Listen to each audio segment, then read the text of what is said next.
जय Gurudev Datta. Welcome to Om Datta channel. Thank you very much for watching this videos. श्रीपादराजं शरणं प्रपद्ये. श्रीपाद श्रीवल्लभां चरितामृतं पारायणमु. जय गुरुदेव दत्ता. श्रीपाद श्रीवल्लभ संपूर्ण चरितामृतमु. श्रीपादराजं शरणं प्रपद्ये. श्रीपादराजं शरणं प्रपद्ये. శ్రీపాదరాజం శరణం ప్రపద్యే. ఈరోజు 6వ రోజు 6వ అధ్యాయం నరసావధానుల వృత్తాంతము. ఆ మర్నాడు ఉదయమున జప ధ్యానాదులు పూర్తయిన తదుపరి తిరుమలదాస్ ఇట్లు చెప్పనారంభించెను. అయ్యా, శ్రీపాద శ్రీవల్లభుల వారు ఈ చరాచర సృష్టినంతటికి మూలము. వారు వటవృక్షం వంటి వారు. వారి అవతారములన్నీ వివిధ గులైన ఊడల వంటివి. ఊడలు భూమిలోనికి దిగి స్వతంత్రమైన తత్వము గలవిగా కనిపించను. వాటికి ఆధారభూతమైనది వటవృక్షమే. దేవదానవులు లగాయతు సమస్త ప్రాణులను వారే ఆధారం, ఆశ్రయము. వారి నుండి సమస్త శక్తులను సంప్రాప్తమగుచుండును. తిరిగి వారిలోనే అవి లీనమగుచుండును. పర్వత శిఖరము చేరిన వ్యక్తికి అన్ని దారులు ఒకటిగానే కనిపించును. అదేవిధంగా అన్ని రకముల సాంప్రదాయముల వారు దత్తతత్వంలో సమన్వయమును పొందుదురు. సమస్త ప్రాణులకు కాంతి పరివేష్టం ఉండును. నేను పీఠికాపురం నందు ఉన్నన్ని రోజులలో అచ్చుటకు ఒక యోగి వచ్చెను. అతడు పలానా విగ్రహం యొక్క కాంతి పరివేష్టము ఈ విధంగా ఉన్నది. ఈ మనుషుని కాంతి విశేషము ఈ రంగులో ఇంత మేరకు వ్యాపించి ఉన్నది అని చెప్పుచుండును. అతడు శ్రీ కుక్కుడేశ్వర ఆలయమునకు వచ్చి స్వయందత్తుని సూక్ష్మ కాంతి ఎంత మేరకు వ్యాపించినది, ఏ రంగులో ఉన్నది పరీక్ష చేయదలిచెను. వారికి స్వయంభూదత్తుని స్థానంలో శ్రీవల్లభులు దర్శనమిచ్చిరి. వారి శిరం యొక్క విద్యులతులు పోలిన ధవలకాంతి అమేయంగా వ్యాపించి ఉండెను. ఆ ధవలకాంతిని చుట్టూ దిగాంతంలో వ్యాపించుచు నీలం రంగు కాంతి దర్శనమిచ్చను. ఆ మూర్తి ఆ యోగిని చూసి, నాయన, ఇతరుల సూక్ష్మ శరీరములు ఎంత మేరకు వ్యాపించుచున్నవో తెలుసుకోవలననే పిచ్చి ప్రయత్నంతో విలువైన కాలము వ్యర్థం చేయుచున్నావు. ముందు నీ గురించి ఆలోచించుము. కొలది దినములో నీవు మృత్యువు పొంచి ఉన్నది. సద్గతిని పొందే యోచన చేయుము. సర్వ సత్యములకు సర్వతత్వములకు మూలమైన దత్తుడు నేనే. ఈ కలియుగంలో పాదగయా క్షేత్రంలో మహాసిద్ధ పురుషుడు, మహాయోగులు, మహాశక్తులు, మహాభక్తులు ప్రేమతో ఆహ్వానింపగా అవతరించి తిని. స్వామి యొక్క ఈ వింత ఉపదేశములకు అతనిలోని పూర్వవాసం నశించిపోయెను. సూక్ష్మ శరీర కాంతిని తెలుసుకొనగలుగు అతని శక్తి శ్రీవల్లభుల వారిలో లీనమయ్యను. అతడు శ్రీవల్లభుల వారిని వారి స్వగృహంను దర్శనం చేసుకొని ధన్యుడాయను. స్వచ్ఛమైన ధవలకాంతి శ్రీవల్లభులు అత్యంత నిర్మలమైన వారని, సంపూర్ణ యోగావతారములనియు, నీలం రంగు గల వలన వీరు అనంత ప్రేమతో కరుణతోనూ నిండి ఉన్నవారనియు ఈ విషయములను ఈ వర్ణంలో వివరించుచున్నవని చెప్పాను. ఆ యోగి నిష్క్రమించిన తదుపరి ఆసక్తికరమైన చర్చ సాగెను. చతుర్వర్ణ విభాగము సూక్ష్మ శరీరముల కాంతి భేదములను బట్టి నిర్ణయించవలెను, లేక జన్మసిద్ధమైన కులగోత్రం బట్టి నిర్ణయించవలెనా? ఏ వర్ణము వారికి వేదోక్తోపనయనం చేయవలెను, ఏ వర్ణము వారికి శాస్త్రోక్తోపనయనం అనగా పురాణోక్తోపనయనము చేయవలెను? ఉపనయనం అనగా భూమధ్యం నందు 3వ కన్నునకు సంబంధించినదియా, లేక మరేదైనా విశేషమా? మేధాజననం అనగానేమి? ఇటువంటి చర్చ చాలా వేడిగా జరిగెను. పండితులు ఏకాభిప్రాయం రారైరి. సత్య ఋషీశ్వరులను పేరుగాంచిన మల్లాది బాపన్నావధానులు అనువారు పీఠికాపుర బ్రాహ్మణ పరిషత్తునకు అధ్యక్షులుగా ఉండిరి. వారిని బాపన్యారులని పిలుచుటకు కూడా కద్దు. వారు ముఖ్యంగా సూర్యుని, అగ్నిని ఉపాసించువారు. పీఠికాపురం నందు జరిగిన ఒకానొక యజ్ఞమునకు వారు ఆధ్వర్యం వహించుటకు ఆహ్వానించబడిరి. యజ్ఞాంతరమున కుంభవృష్టిగా వర్షం కురిసినది. అందరూ సంతోషించిరి. శ్రీ వత్సవాయి నరసింహవారు అను క్షత్రియులు శ్రీ సత్యఋషీషులను తమ గ్రామంలో నివసించవలసినదని కోరిరి. యజ్ఞయాగములు లభించు సంభావనలు మాత్రమే శ్రీ బాపన్నారాయణాచార్యులు తీసుకునేవారు. ఆ ద్రవ్యమునకు ద్రవ్యశుద్ధి లేనిచో స్వీకరించేటి వారు కాదు. శ్రీ వర్మ గారి ఆహ్వానము వారు తిరస్కరించిరి. ఇంతలో శ్రీ వర్మ గారికి అత్యంత ప్రీతిపాత్రమైన కపిల గోవు ఒకటి ఉండేటిది. దాని పేరు గాయత్రి. ఆ దేనువు సమృద్ధిగా పాలనిచ్చేటిది. మిక్కిలి సాధు స్వభావం కలిగినది. గాయత్రి కనిపించట్లేదనియో ఇచ్చటనో తప్పిపోయినదనియో వర్తమానము శ్రీ వర్మ గారికి ఆశనిపాతమయ్యను. శ్రీ బాపనారిలో జ్యోతిష్య పండితులు కూడా అవుట చేత వర్మ గారు వారిని ప్రశ్నించిరి. శ్యామలాంబపురమున సామర్లకోట ఖాన్ సాహెబ్ అను కసాయివాన్ వద్ద ఉండేదని వెంటనే వెళ్ళకపోయినా ఎడల గాయత్రి వధించబడే స్థితిలో ఉన్నదని తెలిపిరి. వర్మగారు శ్యామలాంబపురంకు మనిషిని పంపించి యత్నం బాపనారులకు ఒక షరతు విధించింది. బాపనార్యుల వచనానుసారం గాయత్రి లభించు ఎడల వర్మగారు 3 పుట్ల భూమిని, నివాసయోగ్యమైన ఇంటిని బాపనారులకు పండిత బహుమానంగా ఇచ్చెదరు. బాపనారులు అంగీకరించిన పక్షంలో గోహత్య పాతకమును గురయ్యేదరు. బాపనార్యులు సంకట స్థితిలో పడి తాను దానం స్వీకరించిన పక్షంన వర్మగారు గోవును హత్య గురి అవనిచ్చెదరు. బాపనారులు అంగీకరించిన పక్షంన గోహత్య పాతకమును గురయ్యేదరు. బాపనారులు సంకట స్థితిలో పడి తాను దానమును స్వీకరించని పక్షమున వర్మగారు గోవును హత్యకు గురిగా అవనిచ్చెదరు. దానివల్ల హత్యపాతకము చుట్టుకొను.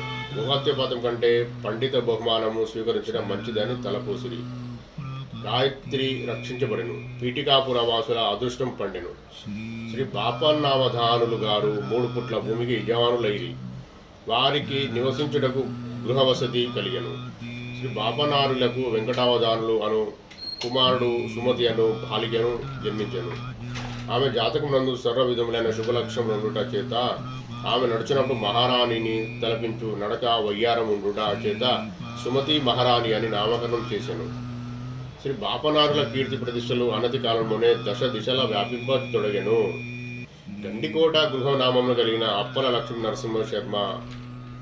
లక్ష్మి నరసింహరాజశర్మను భరద్వాజ గోత్రికుడు అపస్తంభ సూత్రుడను వేలనాటి వైదిక శాఖకు చెందిన బాలకుడు పీఠికాపురంకు వచ్చెను. వారి ఇంట కాలాగ్నిశమ దత్తుడను విగ్రహం గలదు. ఆ దత్తమూర్తి పూజా సమయమున స్పష్టంగా మాట్లాడుటయు ఆదేశములిచ్చుటయు జరుగుతుండును. చిన్నతనంలోనే అప్పల రాజశర్మ తల్లిదండ్రులను పోగొట్టుకొనెను.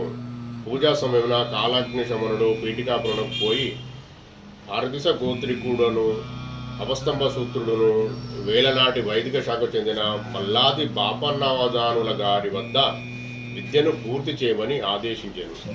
దత్తుని ఆదేశానుసారం తన వద్దకు విద్యార్థికి వచ్చిన రాజశర్మను యాయవారంలో చేసుకోననీయక తన ఇంటిలోనే భోజన సదుపాయం ఏర్పాటు చేశాను. శ్రీ బాపనారులు శని ప్రదోష సమయంలో శివారాధన చేయువారు. ఇంట్లోని స్త్రీలు శని ప్రదోష శివను సంబంధించిన వ్రతములకు సాయం చేయవారు. పూర్వకాలంన నంద యశోదల శని ప్రదోష శివారాధనము చేసినందులకు సాక్షాత్తు శ్రీకృష్ణుని పెంచుకొని అదృష్టమును నోచుకున్నారు. శ్రీ బాపనారులతో పాటుగా విధిగా శ్రీ నరసింహవర్మయు శ్రీ పైండ వెంకటప్పయ్య శ్రేష్ఠియు పాల్గొనేవారు.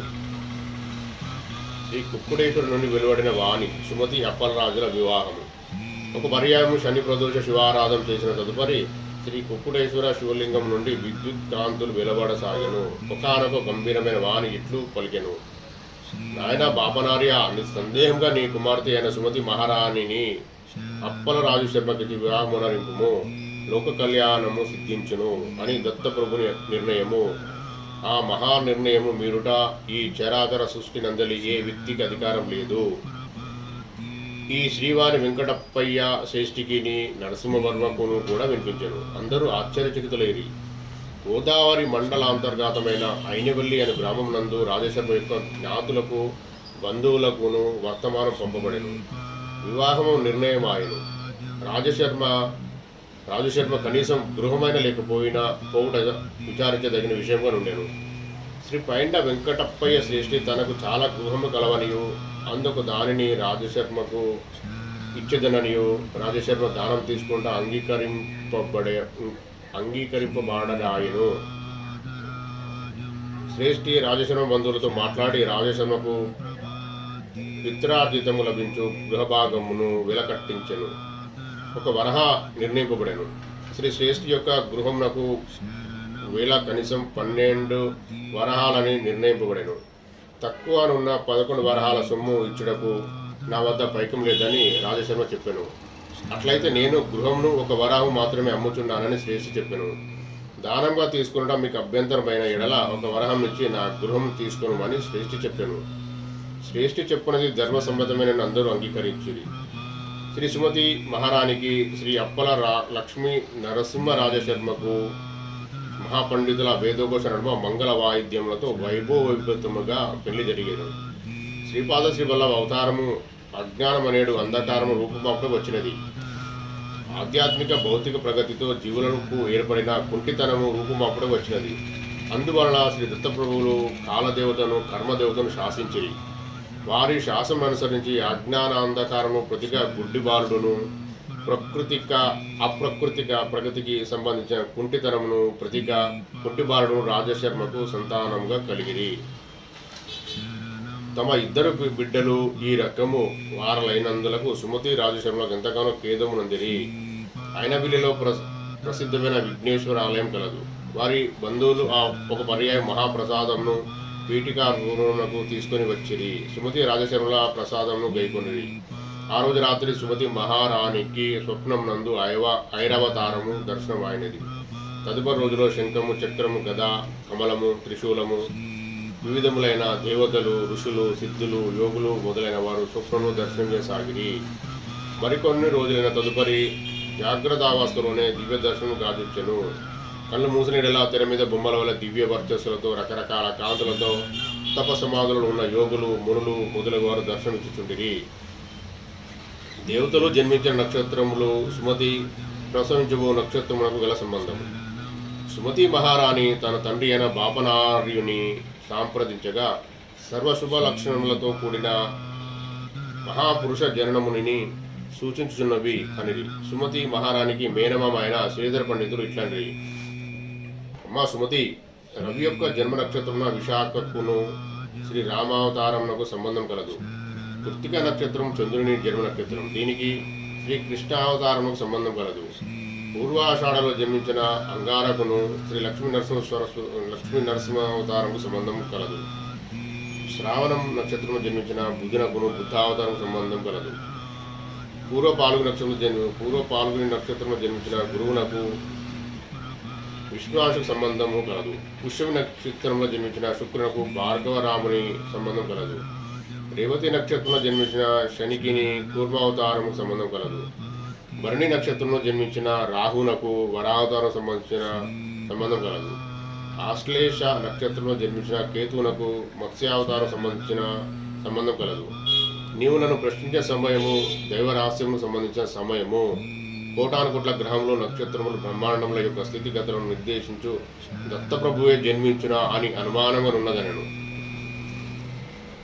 దత్తప్రభును నిత్య వైభవ విభూతి. ఈ విషయమును సుమతి మహారాణి రాజశర్మతో చెప్పాను. అంతటా రాజశర్మ పూజా సమయంలో కాలగ్నిశ్రమ దత్తునే అడిగేదనని పలికాను. కాలగ్నిశ్రమను పూజించు సందర్భమున నరులెవరు చూడరాదు. పూజానంతరం దత్తుడు మనుష్య రూపంలో ఎదురుగా కూర్చొని మాట్లాడును. తదుపరి ఆ విగ్రహంలోనికి లయమైపోవును. ఇది నిత్యం జరుగు వ్యవహారము. అల్ప విషయములను, స్వార్థపూరిత సమస్యలను దత్తునకు రాజశర్మ నివేదింపడు. పూజ సమయమున దత్తుడు ప్రసన్నుగా కూర్చెను. పూజానంతరం మనుష్య రూపంలో ఎదురుగా కూర్చెనను. శ్రీధర రా అని పిలిచాను. దత్తుడు నుండి ఒక రూపం బయలుపెట్టి తన ఎదురుగా ధ్యాననిష్టమయ్యాను. తిరిగి తన వ్రేలితో సైగ చేస్తూ శ్రీధర రా అని పిలిచాను. వెంటనే ఆ రూపం తనలో లీనమయ్యాను. రాజశర్మకు ఇదంతయు ఆశ్చర్యంగా నుండెను. శ్రీ దత్తప్రభు ఇట్లనను: నీవు ఇప్పుడు చూచిన రూపం రాబోయే శతాబ్దంలో వచ్చు ఒకానొక అంశావతారము. నాలో లీనమైపోయిన జీవన్ముక్తులు సైతం నేను రమ్మని పిలిచిన వెంటనే వచ్చి తీరవలెను. పొమ్మని ఆజ్ఞాపించిన తక్షణం తెరచాటు కాక తప్పదు. నా యొక్క లీల విభూతి కేవలం భూమికి మాత్రమే పరిమితం కాదు.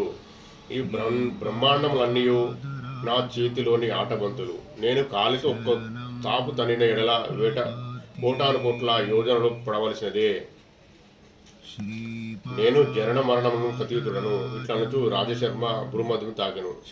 వెంటనే రాజశర్మ తాను ఒకానొక యుగంలో విష్ణుదత్తుడనను పేరుతో జన్మించినట్లుగా తన భార్య సుశీల అను నామాంతరమున గల సోమదేవమ్మగా జన్మించినట్లుగా జ్ఞాతమయ్యను. గతమంతయు స్మరణ వచ్చినది. శ్రీదత్తుడు ఇట్లనను, నేను దత్తుడిగా దర్శనమిచ్చిన ఆ యుగంలో మిమ్మల్ని ఏదైనా కోరిక కోరుకోమంటిని, మీరు సరైన కోరికను కోరుకొనలేకపోయింది. మీ ఇంట పితృశ్రాద్ధ దినమున భోజనం రమ్మని పిలిచిరి. సూర్యాగ్నులతో కలిసి శ్రద్ధాభోజనం చేసి తిని మీ పితృదేవతలకు శాశ్వత బ్రహ్మలకు ప్రాప్తిచ్చినది. నేను శ్రీపాద శ్రీవల్లభ అవతారం ధరించదలిచింది. గత 100 సంవత్సరాల నుంచే ఈ భూమి మీద శ్రీపాద శ్రీవల్లభునిగా యోగులకు మహాపురుషులకును దర్శనమిస్తూనే ఉన్నాను. పీఠికాపురంలో సావిత్రి కాటక చయనము భరద్వాజ మహర్షి త్రేతాయుగములు చేసినాడు. ఆనాటి హోమభస్మము మహాపర్వతం వలె పేరుకుపోయినది. ఆ పర్వత ఖండములను హనుమంతుడు స్వర్గ మర్త్య పాతాళంలో కుంపోయెను. మర్త్యలోకం నందు హిమాలయ పర్వత ప్రాంతము ద్రోణగిరి అందును మరికొన్ని ప్రాంతములందును వెదజల్లబడెను. హనుమంతుడు పర్వత ఖండములను కుంపోవు తరంలో ఒక చిన్న ఖండము గాంధర్వ నగరమున గానగాపురమున పడినది. గాంధర్వ నగరము భీమావరజ పవిత్ర సంగమ ప్రదేశము. శ్రీపాద శ్రీవల్లభ అవతారం గుప్తపరిచి నరసింహ సరస్వతిగా జన్మించెదను. మీనాంశ మీన లగ్నం నందు నరసింహ సరస్వతిగా జన్మించి గాంధర్వ నగరం నందు అనేక లీలలు చూపి శ్రీశైలం నందలి కదలివనంలో 300 సంవత్సరాల తప్పు సమాధి నుండి ఆ తర్వాత స్వామి సమర్థ అను నామమున ప్రజ్ఞాపురమున నివసించి శని మీనంలోనికి ప్రవేశించినప్పుడు శరీరము త్యాజించెదను. దత్తప్రభు యొక్క ఈ వచనములను తన ధర్మపత్నికి రాజశర్మ వివరించెను. సత్యరిషీశ్వరులైన బాపనార్యులు ఇట్లనిది, నాయనా రాజశర్మ, నీవు పూర్వయుగంలోనే జన్మం నందు శ్రీ దత్తప్రభునకు సూర్యునకు అగ్నికి శ్రద్ధ భోజనం పెట్టిన పుణ్యాత్ముడవు. ఈ జన్మం నందు ఏ రూపంలోనైనను దత్తుడు భోజనం పెట్టమని అడగవచ్చును. ఆనాడు పితృ శ్రాద్ధ దినమైనను సరే నిరభ్యంతరంగా భోక్తలు భోజనం చేయటం ముందే దత్తుడు భోజనం అడిగిన తప్పక పెట్టవలసినది. అమ్మా సుమతి, ఈ విషయములను గుర్తుంచుకొనుము. నాయన శంకరభట్టు, దత్తప్రభు యొక్క లీలలు అచింత్యములు, అపూర్వములు, ఇదివరకెన్నడను విననివి. మహాలయ అమావాస వచ్చెను. రాజశర్మ పితృశాస్త్రములకు సంబంధించిన ఏర్పాట్లను చూచుచుండెను. విధి ముంగిట భవతి భిక్షాం దేహి అని వినబడెను. అవధూతకు సుమతి మహారాణి భిక్షనిచ్చెను. కోరిక ఏమైనా కోరుకోమనిన అవధూతకు సుమతి ఇట్లనని, అయ్యా తమరు అవధూతలు, మీ వాక్కులు సిద్ధవాక్కులు. శ్రీపాద శ్రీవల్లభ అవతారం అతి త్వరలోనే ఈ భూమి మీదికి ఆకర్షించబడునని పెద్దలు సెలవిచ్చుచున్నారు. శ్రీ దత్తప్రభు ఇప్పుడు ఏ రూపంలో సంచరిస్తున్నారు? ఇప్పటికీ 100 సంవత్సరాల ముందు నుండి ఈ భూమి మీద దత్తప్రభు శ్రీపాద శ్రీవల్లభ రూపంలో తిరుగుతున్నారని తెలియచున్నది. మీరు నన్ను కోరికనేదైనా కోరుకోమని, నాకు శ్రీపాద శ్రీవల్లభ రూపమున చూడవాలని కోరిక ఉన్నది అని అడిగాను. శ్రీపాద శ్రీవల్లభుల ఆవిర్భావము. ఆ మాటలు వినిన అవధూత భువనములు కంపించినంతగా వికటాట్టహాసం చేసెను. సుమతి మహారాణికి తన చుట్టుపక్కల ఉన్న సమస్త విశ్వమును క్షణంలో అదృశ్యమైనట్లు తోచినది. ఎదురుగా 16 సంవత్సరాల వయస్సు గల సుందర బాలుడు యతి రూపమున ప్రత్యక్షమాయను. అమ్మా, నేను శ్రీపాద శ్రీవల్లభుడను, నేనే దత్తుడను. అవధూత రూపం ఉండగా శ్రీవల్లభ రూపమును చూపించమని కోరిక కోరితివి. ఆ కోరికను తీర్చుటకు శ్రీవల్లభునిగా దర్శనమిచ్చుచుంటిని. శ్రీవల్లభ రూపమున నన్ను ఏదైనా కోరిక కోరుకొనవచ్చును. నీవు నాకు అన్నం పెట్టిదివి, ప్రతిగా ఏదైనా వరమీయవలనని కోరికగా ఉన్నది. లోకమునందలి జనులు సంకల్ప రూపమున పాపకర్మలు చేయనప్పుడు పాప ఫలితం పొందుదురు. సంకల్ప రూపంగా పుణ్యకర్మలను ఆచరించిన పుణ్య ఫలితం సిద్ధించును. ఏ రకమైన కామ్యములు లేకుండా పుణ్యకర్మలు ఆచరించుట అకర్మ అనబడును. అది సుకర్మ కాదు, దుష్కర్మ కాదు. అకర్మ వల్ల పుణ్యము పాపము అనునవి లేని మరి యొక్క ఫలితం ఇయ్యవలసి వచ్చినది. అది భగవదాధీనమై ఉండును. అర్జునుడు కర్మ చేయటం వలనే శ్రీకృష్ణుడు కౌరవులను చంపబడెను.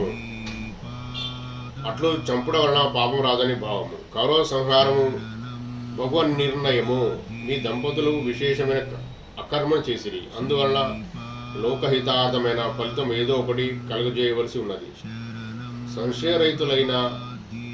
సంశయరహితురాలవై కోరికను తెలుపుకొనుము, తప్పగా అనుగ్రహించదును అని పలికెను. దత్త దర్శనాంతరము సుమతి మహారాణికి కలిగిన సంకల్పము. ఆ దివ్య మంగళ విగ్రహం చూచి సుమతి మహారాణి పాదములపై పడి నమస్కరించెను. శ్రీవల్లభలో సుమతి మహారాణి లేవనెత్తి, అమ్మ, బిడ్డ కాళ్ళపై తల్లి పడుట అసంబద్ధమైన విషయము, బిడ్డకు ఆయుక్షీణం కూడాను. అంతటా సుమతి, శ్రీవల్లభ ప్రభు, అమ్మ అని పిలిచితివి, నేను తల్లినైనయు నీవు బిడ్డవనియు అంగీకరించితివి, నీది సిద్ధవాక్కు గనక ఆ మాటనే నిజం చేయుము, నీవు మా పుత్రునిగా జన్మించవలసినది అనెను. అంతటా శ్రీచరణులు ఇట్లనిరి, తదాస్తు, నేను శ్రీపాద శ్రీవల్లభ రూపమున నీ గర్భమున జన్మించదను. తల్లి బిడ్డ పాదములపై పడుట బిడ్డకు ఆయుక్షీణం గనక నేను ధర్మ కర్మ సూత్రములకు వ్యతిరేకంగా నడువను కనుక మీ బిడ్డగా 16 సంవత్సరాల వరకు మాత్రమే జీవించదను అనెను. అందులకు సుమతి, అయ్యో, అంతటి అపచారం కలిగినది, 16 సంవత్సరాల వరకు మాత్రమేనా ఆయుష్ అని విలిపించదొడగెను. అందులకు శ్రీచరులు ఇట్లనిరి, అమ్మా, 16 సంవత్సరాల వరకు మీరు చెప్పినట్టే నడుచుకుందును. వర్షే షోడశే ప్రాప్తే పుత్ర మిత్ర మతచారతే అని ఉన్నది. 16 సంవత్సరాల వయసు వచ్చిన పుత్రుని మిత్రుని వలె భావించవలను, కానీ ఆంక్షలను విధింపరాదు.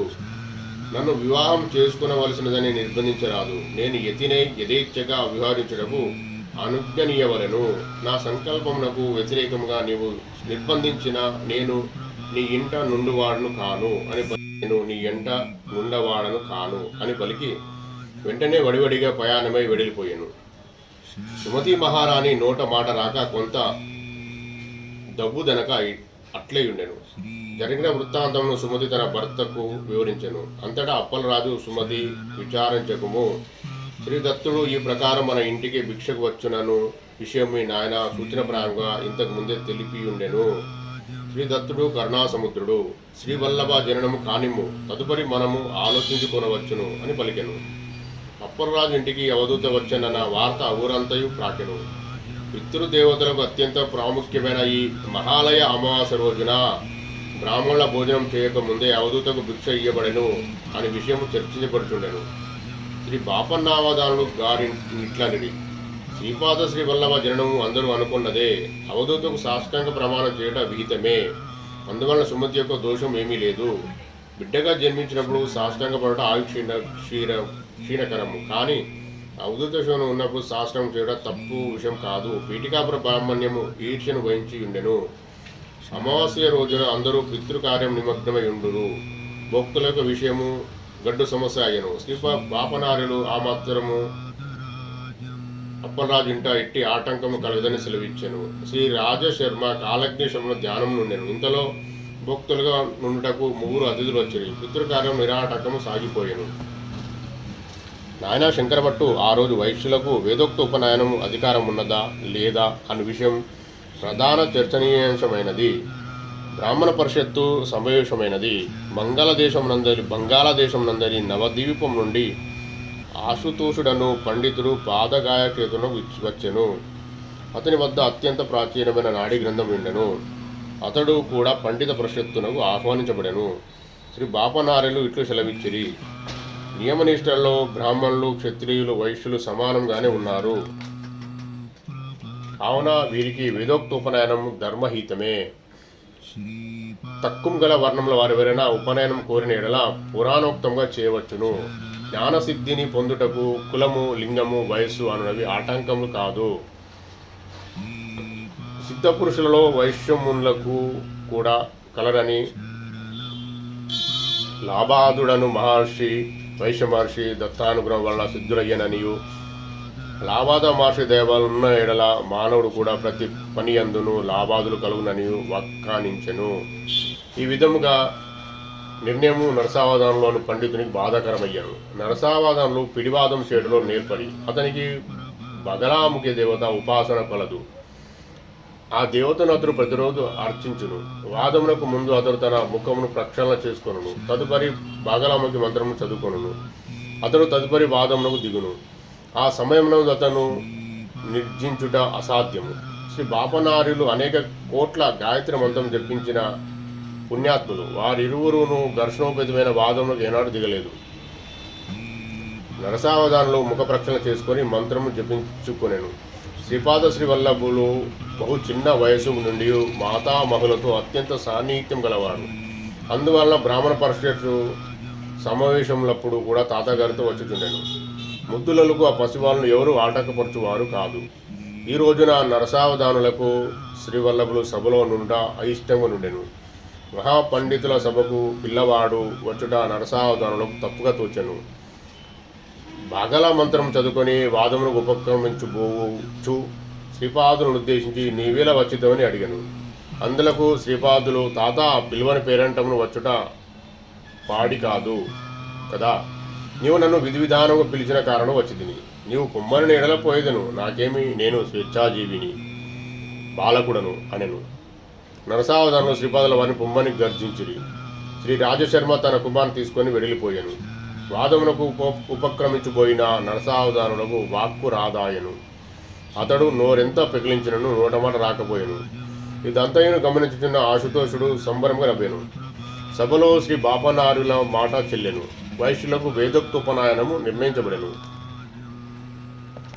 ఆశుతోషుని వద్దనున్న నాడి గ్రంథమును గురించి చర్చ జరిగెను. నాడి గ్రంథం నందు సాంద్ర సింధు వేదం నందు చెప్పబడిన గ్రంథం ప్రకారమే శ్రీపాద శ్రీవల్లభుల జన్మము నిర్ణయించబడనని సూచించబడెను.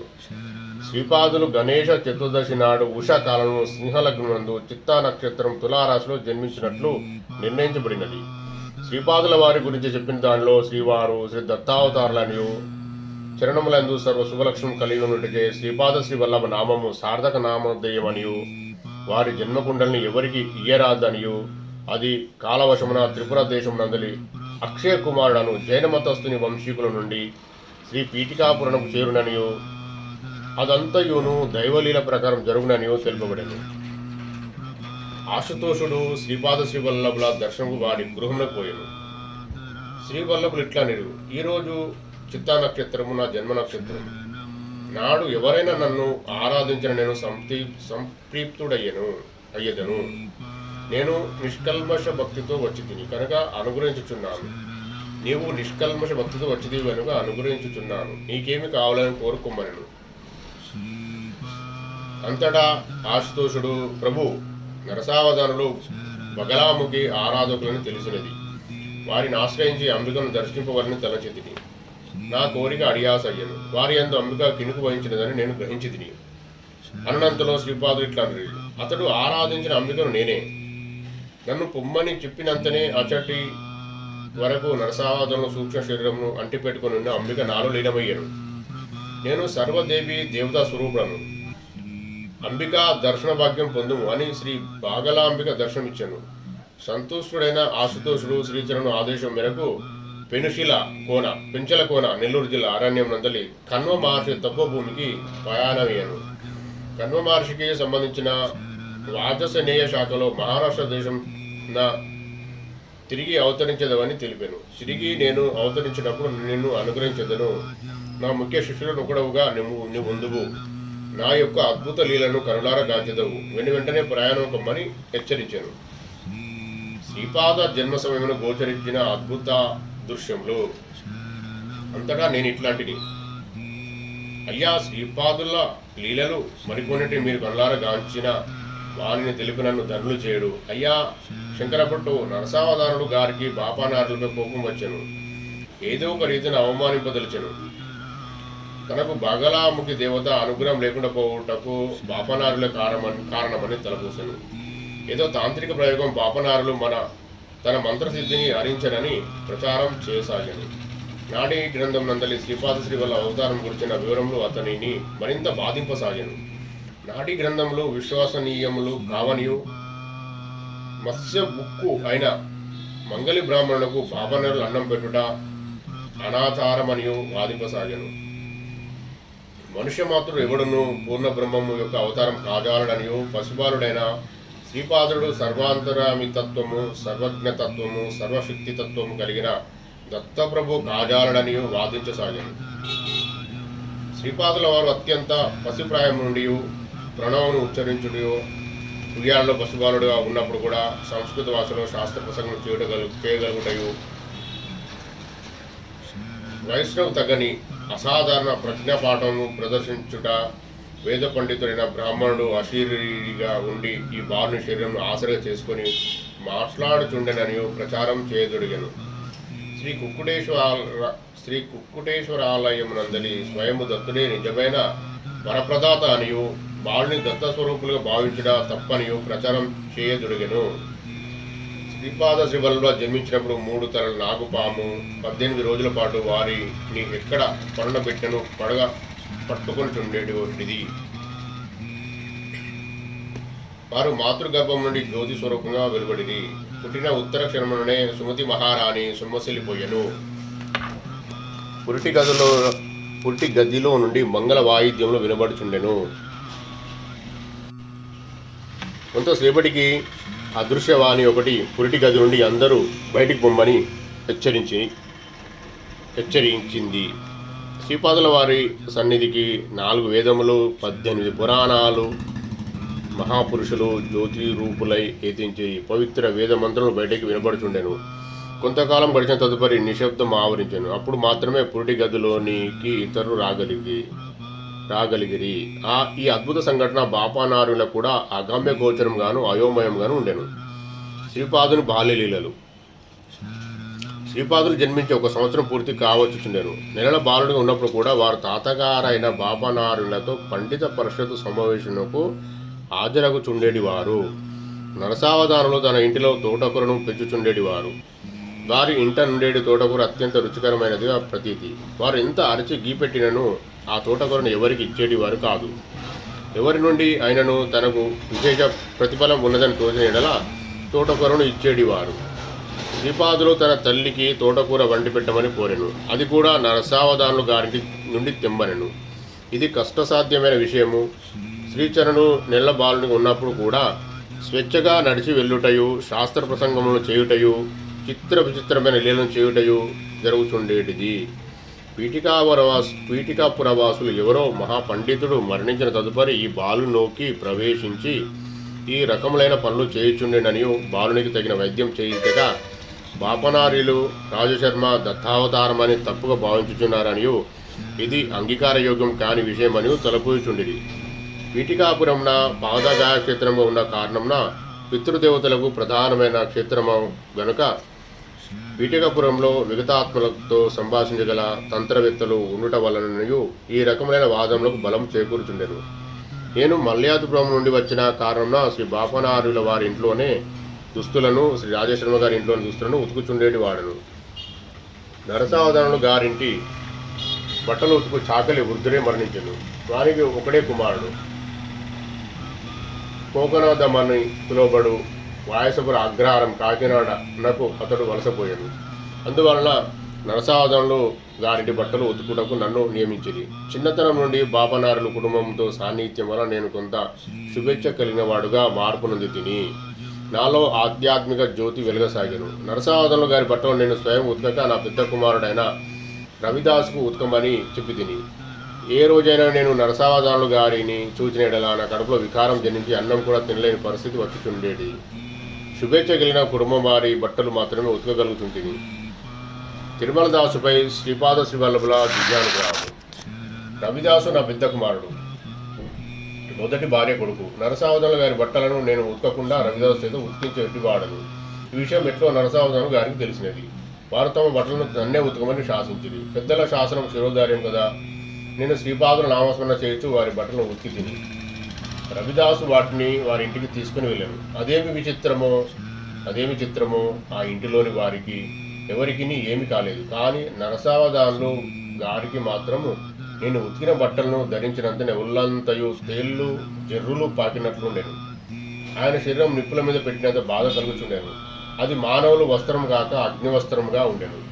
నరసావధానులు నన్ను పిలిపించింది. నేను ఏదియో క్షుద్ర విద్యలో మంత్రశక్తిని తమ వస్త్రంలోనికి ప్రవేశపెట్టిననియో ఇటువంటి నీచమైన పనికి శిక్ష అనుభవించబడుననియో తెలియజేసి న్యాయాధికారి వద్దకు ఫిర్యాదు చేయబడను. న్యాయాధికారి నన్ను నిర్దోషిగా తేల్చెను. నానా శంకరభట్టు శ్రీపాదుల లీలలు అచింత్యములు. నేను న్యాయాధికారి వద్ద నుండి ఇంటికి వచ్చిన తరువాత కొంతసేపటికి శ్రీచరణు 16 సంవత్సరాల నవ యవ్వన రూపము వచ్చింది. శ్రీపాదులు పుట్టినప్పటి నుండి తన ఇష్టం వచ్చిన వయసులో భక్తులను దర్శించుచుంటిరి. శ్రీచరణ లీలలో ప్రత్యక్ష సంబంధం గలవారులకు ఇది అత్యంత సహజము తోచును. నేను సంభ్రమాచరణతో, అయ్యా మీరు ఉత్తమ బ్రాహ్మణ వంశం చెందినవారు, రజక్కులు ఉండు పేటకు వచ్చుట ఉత్తమ కాదు అని అంటిది. దానికి శ్రీపాదులు, ఓయి నరసావధానులు, చాకలి మూట అంతా పాపమును నెత్తిన పెట్టుకొని జీవనాత్ర చేర్చున రజకుడు, నీవు బ్రహ్మజ్ఞానం కొరకు తప్పించే ఉత్తమ బ్రాహ్మణుడు, నేను ఇక్కడకు వచ్చుట అసంగతం కాదు కదా అనేది. శ్రీచరుల పాదములు పడి నేను వెక్కి వెక్కి ఏడ్చుతుంది. శ్రీచరులు అమృత దృష్టితో చూచుతూ నన్ను తమ దివ్య హస్తములతో లేవనెత్తిరి. వారి దివ్య హస్తములను నాపై నుంచిరి. నా గత జన్మమంతే గుర్తు వచ్చినది. నాలోని యోగ శక్తులు చరళావస్థ పొందినవి. కుండలిని శక్తి జాగృతం అవసాగినది. శ్రీపాదులు నెమ్మదిగా అడుగులో అడుగు వేసుకొంటూ అందార్థమైంది. శ్రీపాదులు తోటకూర వండి పెట్టమని తల్లిని మారాము పెట్టుచుండిరి. తోటకూర కూడా నరసావధానులు గారింటి నుండియే తేవలెను. ఇది అసంభవమైన విషయముగా కనపడసాగాను. తాతగారైన బాపనారులు ఇట్లాంటివి, నాయనా శ్రీపాద, నేను నీవే స్వయంగా నరసావధాను తాతగారిని తోటకూర ఇమ్మని కోరవలసినది. నేను నిన్ను ఎత్తుకొని వారింటికి వెళ్ళలేదాను. ఒకవేళ నరసావధానంలో తోటకూర ఇవ్వని పక్షంన ఇంకా నీవు ఈ విషయంపై పట్టుపట్టరాదు. దానికి శ్రీపాదులు అంగీకరించారు. ఉదయంలోనే తాతగారు శ్రీపాదుని ఎత్తుకొని నరసావధానుల ఇంటి వద్దకు వచ్చుచుండిరి. పెద్దలను గౌరవించవలనియు వారి ఆశీస్సులను పిల్లలు కోరుకోవాలనియు బాపనారులు చెప్పిన శ్రీపాదులు వల్లేయని. నరసావధానులు వీధి అరుగుపై నుండెను. వారికి చాలా పొడవైన పిలక ఉండేది. శూరకుడు వచ్చి వారికి శూరకర్మ చేయు ప్రయత్నంలో ఉండేను. తాతగారి భుజములపై ఎక్కి కూర్చున్న శ్రీపాదుడు నరసావధానుల గారి వైపు చూచి చేతులు జోడించి నమస్కరించాను. ఈ హఠాత్ సంఘటనకు నరసావధానులు నివేరపోయేది. శ్రీపాదుల తీక్షణ దృష్టి నరసావధానుల వారి శిఖపై పడెను. ఆ ప్రయత్నంగా శిఖ ఊడి కింద పడెను. శిఖ దానంతటా అది ఎట్లు ఊడి పడిపోయినదో అర్థం కాక అయమయ స్థితిలో నరసావధానులు ఉండేను. అప్పుడు శ్రీచరణులు తన తాతగారితో, తాత, నరసన్న తాతకు అత్యంత ప్రీతికరమైన శిఖ దానంతట అదే ఊడిపోయాను. ఇప్పుడు నేను వారికి అత్యంత ప్రేమపాత్రమైన తోటకూర గురించి అడిగిన పక్షంన ఏమి బాగుండును? అసలు ఆ దుఃఖంలోనున్న నరసన్న తాతను ఇంకా ఎందుకు బాధ పెట్టవలను? మనము మన ఇంటికి పోదు అనేది. తర్వాత శ్రీపాదుడు తన తోటకూర కావాలని అడగలేదు. శ్రీపాదుడు తనకు నమస్కరించడం జరిగిన మోసము నరసావధానులకు తెలియవచ్చెను. అతను ధ్యానంలో కూర్చున్నప్పుడు తననే పోలిన వర్చస్సు అయిన ఒకనొక వ్యక్తి తనలో నుండి బయలువెడలేను. నువ్వెవరివి, ఎక్కడికి పోచున్నావని నరసావధానులు అడిగి, అంతటా ఆ వర్చస్వి, నేను నీలో ఉన్న పుణ్యశరీరము. నువ్వు ఇంతదాకా ఎన్నో మార్లు వేదములు పఠించిదివి, స్వయము దత్తుని ఆరాధించిదివి, సాక్షాత్తు దత్తుడే శ్రీవల్లభుని అవతరించినప్పుడు అవమానించిదివి. నీకు నీ శిఖ మీదను తోటకూర మీద ఉన్న ప్రేమాభిమానములలో లక్షాంశం నైనను శ్రీవల్లభుని అందు ఉన్న ఎడల జన్మ కడతేరి ఉండును. మోహము క్షయించుటయే మోక్షము. నీవు మోహపాశములచే బద్ధుడవు అయి ఉన్నావు. నీవు అనతి కాలంలో దారిద్ర దశ రాబోచున్నది. దానిని నివారించడానికి శ్రీపాదులు నీ నుండి శాఖదానం కోరిది. వారు కోరినట్లు నువ్వు సమర్పించి ఉన్న ఎడల నీవు రాబోవు దారిద్ర్యం నిర్వీర్యం చేయబడియో కాక ఐశ్వర్యం కూడా అనుగ్రహింపబడి ఉండేది. నీవు చేతులారా అటువంటి అవకాశం పోగొట్టుకున్నావు. అయినను శ్రీపాదులు కరుణాసముద్రులు. వారు అవతారమును ఉత్తపరిచి మరి ఒక అవతారం ధరింపనున్నారు. నీవు ఆ సమయంలో దారిద్ర్య బ్రాహ్మణుడిగా జన్మించదవు. అప్పుడు కూడా నీవు నీ ఇంటిలో తోటకూరను పండించదవు. సరి అయిన సమయంలో ఆసనమైనప్పుడు నీ పుణ్యఫలమైన నీ పుణ్యరూపమైన నేను నీ శరీరంలోనికి ప్రవేశించదను. తదుపరి శ్రీచరణులు నీ ఇంటికి వచ్చి నీవు ప్రేమతో పండించి పెట్టిన తోటకూరను పూజించి నీకు ఐశ్వర్యం ప్రసాదించదను. నేను మాత్రం ఇప్పుడు నిన్ను వదిలి వెళ్ళిపోతున్నాను. శ్రీపాదులు నీకు కాదు నమస్కరించినది, నీలోని పుణ్యస్వరూపమైన నన్ను తమలోని ప్రవేశించమని అన్నది. శ్రీపాదుల చేత నమస్కరింపబడుట వలన నీలోని పుణ్యరూపమైన నన్ను పోగొట్టుకున్నావు. ఇంకా మిగిలినది నీలోని పాపపురుషుడు మాత్రమే అని పలికి అతనిలోని పుణ్యపురుషుడు శ్రీపాదుల వారిలో కలిసిపోయాను. ఇంకా నరసావధానులు జీవన పరిస్థితులు క్షీణించసాగాను. అతని మాటలు లెక్క చేయవారు లేకపోయేది. పూర్వం అతనిలో ఉన్న వర్చస్సు ఇప్పుడు మరుగాయను. విటికాపురం గ్రామంలో విషూచి కలరా ప్రబలేను. అనేక మంది జనులు మరణించసాగిరి. జలదోషం వల్ల క్రిములు వ్యాప్తి జరుగుతుండేనని, ఇది అంటురోగం మరియు అంటురోగిగా వ్యాప్తి చెందుతుండని వైద్యులు చేర్చిరి.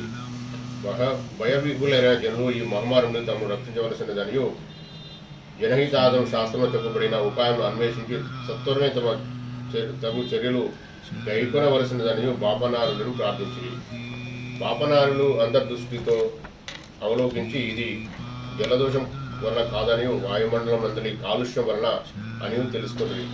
శ్రీ బాపనారులు చెప్పున్నది వైద్యశాస్త్ర విషయంలో వ్యతిరిక్తమనియు అందువల్ల ఆమోదయోగ్యం కాదని వైద్యులు నిర్మోహమడగా తేల్చిరి.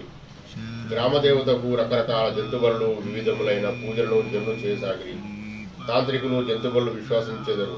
జంతుబళ్ళు చేయడం వలన ఆ జంతువులోని జీవశక్తి అనగా ప్రాణశక్తి బలవంతంగా విడుదల కాబడదు. మంత్రోచ్చారణ వలన ఆ ప్రాణశక్తి బలి ఇచ్చు వ్యక్తి వశమగును. ప్రాణశక్తిని వృద్ధి పొందించుటకు యోగక్రియలున్నవనియు సాత్విక ఆరాధన పద్ధతులు అనేకములున్నాయనియు, గ్రామదేవతలను ప్రసన్నం చేసుకున్నటకు సాత్విక పద్ధతులు అవలంబించవలవచ్చుననియు బాపనారులు సెలవిచ్చిరి. ఆయనను జనులు జంతుబలిని ఇచ్చుట మానరేరి. శ్రీపాద శ్రీ వల్లభులయందు వారి దివ్యలీలయందు విశ్వాసం గల కొందరు శ్రీచరణుల వారిని ఈ విషయము అడిగిరి. అంతటా శ్రీచరణు గ్రామదేవతను బలిని కోరవద్దని తాను చెప్పినట్లుగా ఆమె తన ఆజ్ఞ మేరకు సముద్ర స్నానం చేయడం వెళ్ళానని, కేవలం పాల పొంగుళ్ళు సమర్పించిన రక్షా కాలిక రూపము శాంతించునని ఈ విషయము పరిసర గ్రామ ప్రజలను తెలియపరచుట, చర్మకారుని పిలిచి చర్మ వాయిద్యంతో దండోర వేయమని చెప్పవలసిందని తెలియజేసిరి. దండోర ఎవరి చేత వేయించుమందురని అడుగుగా విశూచి సోకి రోగగ్రస్తుడైన వెంకయ్యతో నా మాటలు చెప్పమని చెప్పింది.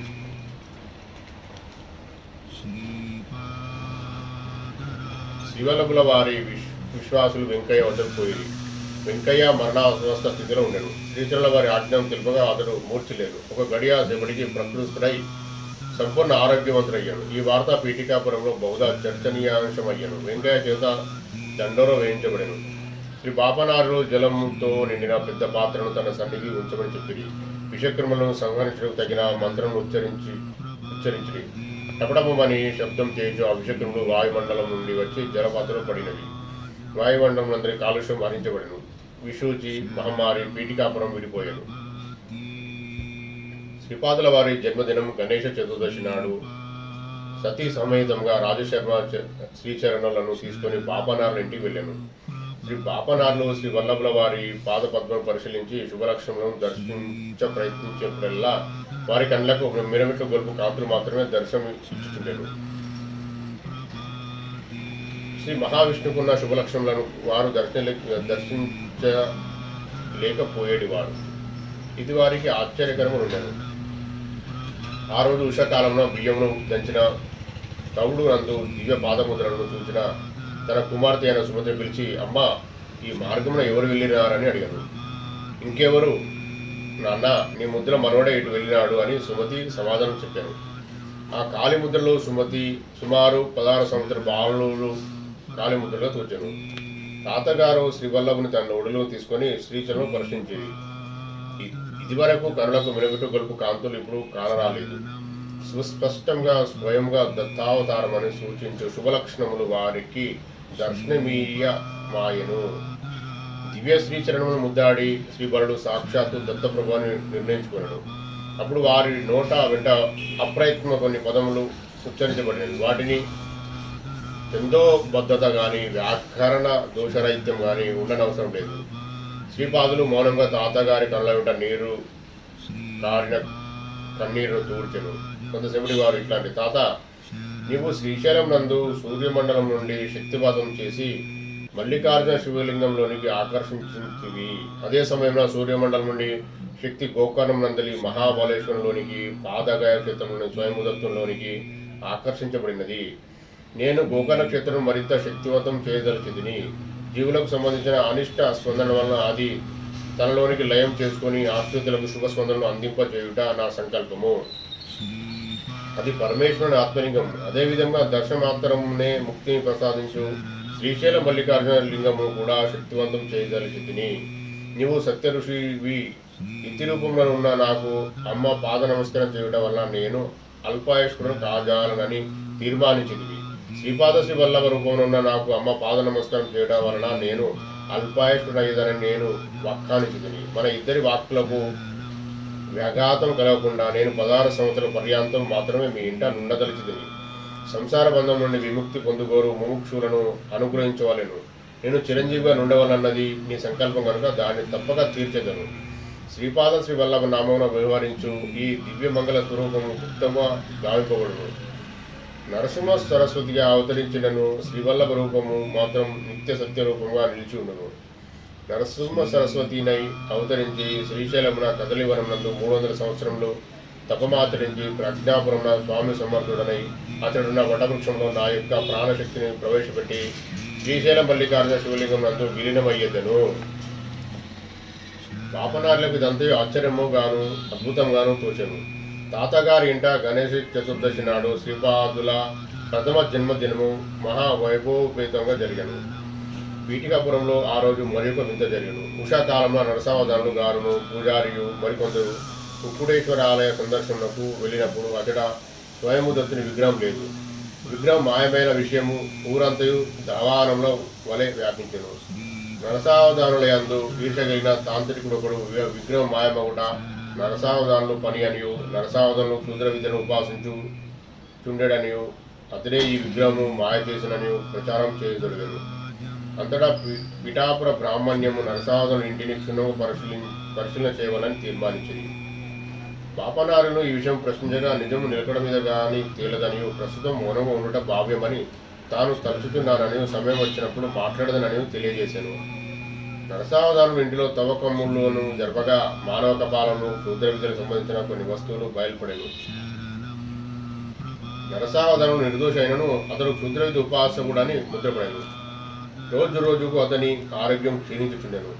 అతని ఇంటిలో ఒక గుడ్డుమోతు ఆవు ఉండెను. దాన్ని కూడా ఎద్దువల భావించి వ్యవసాయం పనులకు వాడుచుండెను. నరసావధానులు దానికి మీద సరిగా పెట్టడాయను. తాంత్రికుడు గోవునందు క్షుద్రశక్తిని ప్రవేశపెట్టాను. అది ఒకనాడు కట్లు తెంచుకొని వికార రూపంలో ఇంటిలోని వారిని పొడిచి తన యజమాని ఎంతో ప్రేమగా పెంచుకొని తోటను ధ్వంసం చేశాను. దాన్ని సమీపించి తాడుతో బంధించుట ఎవరి తరం కాదాయను. ఆ రోజు నరసావధానులు తల్లి యొక్క ఆబ్దికము. ఇంటిలో గారెలు మరికొన్ని భక్ష్యములు సమృద్ధిగా చేయబడను. నరసావధానులు ఇంటిలో వంటపాకలో ఉన్న భక్ష్యములను గారెను ఆ ఆవు తినివేశను. అప్పటికే భోక్తలు భోజనం పూర్తయినవి. అయితే ఇంటిలోని వారు ఇంకనూ భోజనం చేయలేదు. శ్రీపాదుల వారు తన తండ్రి అయిన రాజశర్మతో మనం నరసన్న తాతగారింటికి పోవాలని మారాం చేశాను. శ్రీపాదుల వారిని తీసుకుని రాజశర్మ నరసావధానుల ఇంటికి ఎదురుగా నిల్చున్నాను.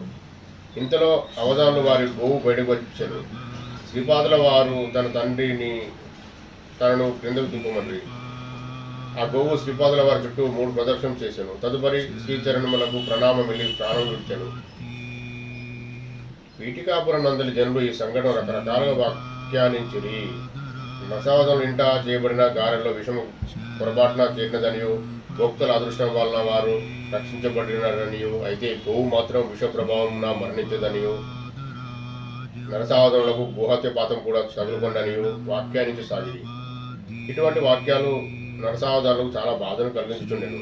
గోవు శ్రీపాదుని ప్రదక్షిణం చేసి మరణించడం వల్ల శ్రీచరులు అసాధారణమైన దైవశ కలవారని చాలా మంది భావించసాగిరి. రాజశర్మ కొంత ఆయుర్వేద వైద్యంలో ప్రవేశం ఉండడం వల్ల నరసావధానులు కోరిన మేరకు రాజశర్మ అతనికి వైద్యం చేయుచుండెను. రాజశర్మ నరసావధానుల ఇంటికి పోనప్పుడు అల్లా శ్రీపాదులు కూడా తన తండ్రితో పిలుచుండెను. రాజశర్మ ఎంత గొప్ప వైద్యుడైనను నరసావధానులు ఆరోగ్యం కుదరపడలేదు. సరికదా మరింత క్షీణించాను. ఒకరోజు నరసావధానులు మరణించాను. పీఠికాపురంలో వదంతులు, పుకార్లు, వక్రభాష్యములు, అసత్యములు, సత్యంగాను సత్యమును అసత్యంగాను నిరూపించు ప్రయత్నాలు మెండుగా నుండేటివి. రాజశర్మ సదుద్దేశంతో వైద్యం చేశాను. అయితే అతని ప్రయత్నము సఫలం కాలేదు. చరణ మరణములు దైవాధీనములు కదా. నరసావధానులు ఏదో ఒక తాంత్రికుని తంత్ర ప్రయోగమును మరణించనని కొందరు తలపోసిరి.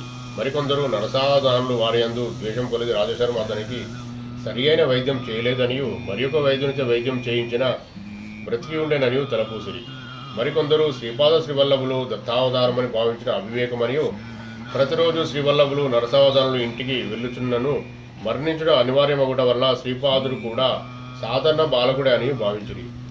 విషప్రయోగం గోవు మరణించడం వలన నరసావధానులు కూడా గోహత్య పాతకము వలన మరణించరని, ఆ ఇంటిలో మరికొన్ని శవములు శ్మశానం చేరవలసి ఉన్నదని, గోహత్య పాతక నివారణకు బ్రాహ్మణులకు భూరి దాన ధర్మము చేయించవలనని, బంగారు గోప్రతిమను బ్రాహ్మణులకు దానమివ్వాలని, ఒక మండలం మహా శాంతి హోమం జరిపి ప్రతిరోజు ఆ మండల కాలమంతయు బ్రాహ్మణులకు సమారాధన చేయవాలని తీర్మానించింది. పైగా పైన చెప్పిన కార్యక్రమం జరిపించుటకు నరసావధానులో యావదాస్తిని తెగనమ్ముకోనవలసి వచ్చును. ఇది కూడా కుటుంబ సభ్యులకు ఆశనిపాతం వంటి విషయము. నరసావధానంలో శవమును దహనక్రియ కొరకు శ్మశానం కొంపు సాగిరి. రాజశర్మ, శ్రీపాదులు, బాపనారులు అందరూ నరసావధానంలో కుటుంబ సభ్యులను పరామర్శించేది. నరసావధానంలో భార్య శ్రీపాదుల వారి చేతులు పట్టుకొని, నాయనా, చిటికెడు పసుకుంకుమల కోసం ఎంత దూరమైన పేరంటము వెళ్ళేటి దానను, నీవు దత్తుడివైనచో నీ నరసన తాతను బ్రతికించుట అసాధ్యమా అని విలపించారు. అమృత హృదయులైన శ్రీపాదులు తమ దివ్యహస్తంతో ఆమె కన్నీరు తుడిచి మౌనముగా నుండిరి. శవయాత్ర ప్రారంభమాయను. రాజశర్మ, శ్రీపాదులు, బాపనారులు అందరూ శవయాత్రలో పాల్గొనిరి. నరసావధానులు పెద్ద కొడుకు చితికి నిప్పు అంటించు ప్రయత్నంలో ఉండెను. శ్రీపాదుల వారి కండ్ల నుండి 2 కన్నీటి బొట్టు రాలెను. మేఘ గర్జన స్వరంతో శ్రీపాదులు ఇట్లన్రి, ఆహా, చచ్చిన తండ్రికి కొరివి పెట్టు కొడుకును చూచి తిని గాని బ్రతికి ఉన్న తండ్రికి కొరువు పెట్టు కొడుకును చూడలేదు. అందరూ నిశ్చేష్టులై చూచుచుండ్రి. శ్రీపాదులు మెల్లగా చితిపైన నరసావధానుల భూమధ్యం తన బుర్రవేలు తాకి తిరిగి తన భూమధ్యం తాకిరి. నరసావధానులకు చైతన్యం రాసాగను. శోభయాత్రకు తన శోభతో కలిసి వచ్చిన వారందరితోటి నరసావధానులు శోభయాత్రగా ఇంటికి తిరిగి వచ్చాను. శ్రీపాదులు అతని గురుమధ్యం తాకడం వల్ల అతని కర్మసూత్రం యొక్క సూక్ష్మాంశం అవగాహం కాసాగాను. తన ఇంటనున్న గొడ్డు ఆవు తన తల్లి అని బోధపడాను. తన ఇంట్లో పడి ఉన్న ముసలి ఎద్దు తన తండ్రి అని తెలిసాను. వారిద్దరూ తన నాయనమ్మను, తాతను ముసలితనంలో సరిగా చూడని కారణమున ఈ రకమైన హీనజన్మ నుండి తనకు ఊడిగము చేసిన విషయం బోధపడెను. మరణావస్థలో ఉన్న గోమాత శ్రీపాదుల వారిని తన క్షీరమును క్రోలవలసినదని ప్రార్థించినట్లు, మరుజన్మలో గొడ్డు ఆవుగా జన్మించినప్పుడు నీ క్షీరం గురలేదని శ్రీపాదులు అభయం ఇచ్చినట్లుగా అతనికి స్పష్టంగా గోచారమాయను. తనకు తాంత్రిక ప్రయోగం చేసిన తాంత్రికుడు కొలది కాలమును మరణించినట్లు మరుజన్మమున అతడు బ్రహ్మరాక్షసుడు కాగా సన్యాసవేషమున్న శ్రీచరణలో అతన్ని అనుగ్రహించినట్లుగా సూక్ష్మలోక సంగతులను అతడు గ్రహించసాగాను. తాను కూడా మరుజన్మలో సన్యాసవేషమున్న శ్రీపాదుల వారిచే అనుగ్రహింపబడి శ్రీచరణలో అతనిని అనుగ్రహించినట్లుగా విశేష ఐశ్వర్యంతో కూడినట్లును తన ఇంట శ్రీచరణలో తోటకూరతో వండిన వంటకును భుజించి తన స్వహస్తంతో తోటకూరను పీకి పారవేసి బంగారు నాణంతో కూడిన బిందెలను ప్రసాదించినట్లుగా అతడు భవిష్యత్తును స్పష్టంగా చూచెను. శ్రీచరణుల లీలలు అనితర సాధ్యములు. ఈ లీలలతో పోల్చదగిన వేరొకటి కానరావు. శ్రీవల్లభుల వారు నరసావధానులకి అతని భార్యకి చేసిన హితోపదేశము, వారికి అనుగ్రహించిన విధానము రేపు నీకు తెలియజేసేదను. ఈ రోజున మనము శ్రీపాద శ్రీవల్లభ నామస్మరణ చేయొచ్చు కొంత జనక భజన కార్యక్రమంలో గడిపేదము. తమ నామస్మరణ జరుగు చోట శ్రీచరణులు సూక్ష్మరూపున సంచరించెదరు. ఇది అక్షర సత్యము. తిరుమలదాసు వంటి సద్భక్తునితో సాంగత్యం లభించినందుకు నేను అమందానందంతో పరవశించుతుంది. శ్రీపాద శ్రీవల్లభులకు జయం జయము. శ్రీపాదరాజం శరణం ప్రపద్యే, శ్రీపాదరాజం శరణం ప్రపద్యే, శ్రీపాదరాజం శరణం ప్రపద్యే. 6వ అధ్యాయం సమాప్తం. జయ గురుదత్త. దిగంబరా దిగంబరా శ్రీపాదవల్లభ దిగంబరా దిగంబరా దిగంబరా నృసింహయతివర దిగంబరా దిగంబరా దిగంబరా స్వామి సమర్థ దిగంబరా దిగంబరా దిగంబరా మాణిక్య ప్రభు దిగంబరా దిగంబరా దిగంబరా షిరిడి పురీష దిగంబరా. అవధూత చింతన శ్రీ గురుదేవ దత్త స్వామి సమర్థ మహారాజ్ కి జై. శ్రీపాదరాజం శరణం ప్రపద్యే, శ్రీపాదరాజం శరణం ప్రపద్యే, శ్రీపాదరాజం శరణం ప్రపద్యే.